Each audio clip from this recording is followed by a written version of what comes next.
सोलापूर जिल्हा परिषदेचा अध्यक्ष कोण होणार याकडे आता संपूर्ण जिल्ह्याचे लक्ष लागलेले आहे। सोलापूर जिल्हा परिषदेच्या अध्यक्षपद जे आहे ते ओबीसी प्रवर्गासाठी राखीव करण्यात आलेलं आहे। त्यामुळे मोठ्या प्रमाणात चुरस जी आहे ती निर्माण झालेली आपल्याला पाहायला मिळते। खरं तर सोलापूर जिल्हा परिषदेमध्ये पहिल्यांदाच जवळपास 64 वर्षांनंतर भाजपने एक हाती सत्ता स्थापन केलेली आहे आणि यामध्ये मोठ्या चुरशीनं ही लढाई जी आहे ती भाजपने जिंकलेली आहे।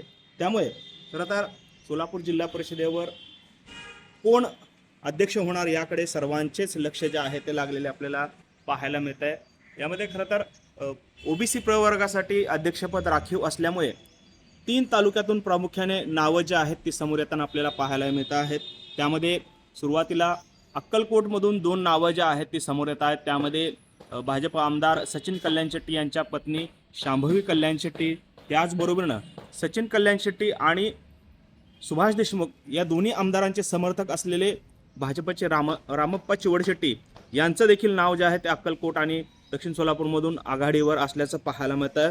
तर दुसरीकडे क्लीन स्वीप देत भाजपचे नेते राजेंद्र राऊत यांनी बार्शीमध्ये सर्वच जिल्हा परिषद आणि पंचायत समितीच्या जागा ज्या आहेत त्या निवडून आणलेल्या आहेत आणि त्यांच्या विधानसभा मतदारसंघातील 2 नावं जे आहेत ती प्रामुख्याने समोर येताना पाहायला मिळतात। त्यामध्ये दीपक वैद्य आणि त्याचबरोबरीनं राजेंद्र राऊत यांचे कट्टर समर्थक असलेल्या भारती दराडे यांचं देखील नाव जे आहे ते अध्यक्षपदासाठी प्रामुख्याने पुढे येताना पाहायला मिळतं। आणि सर्वात महत्त्वाचं म्हणजे भाजपने खरं तर महत्त्वाचा आणि प्रतिष्ठेचा विषय केलेला माढा लोकसभा मतदारसंघातले जे महत्त्वाचे मतदारसंघ आहेत त्यामध्ये माढा मतदारसंघातून वंदना कांबळे, हे खरं तर वंदना कांबळे या शिवाजी कांबळे यांच्या पत्नी आहेत। शिवाजी कांबळे हे गेल्या अनेक वर्षांपासून जिल्हा परिषदेवर निवडून येत आहेत।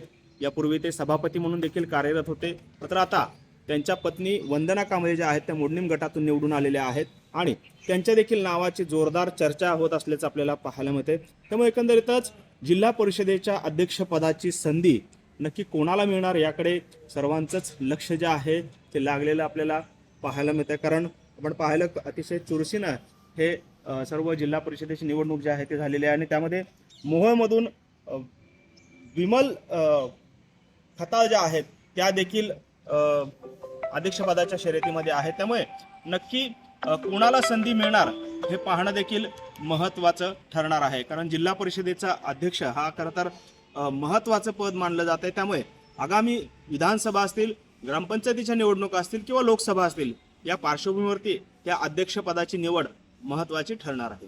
कॅमेरामन विनोद नाबादकर सह सागर सुरवसे, TV9 मराठी, सोलापूर।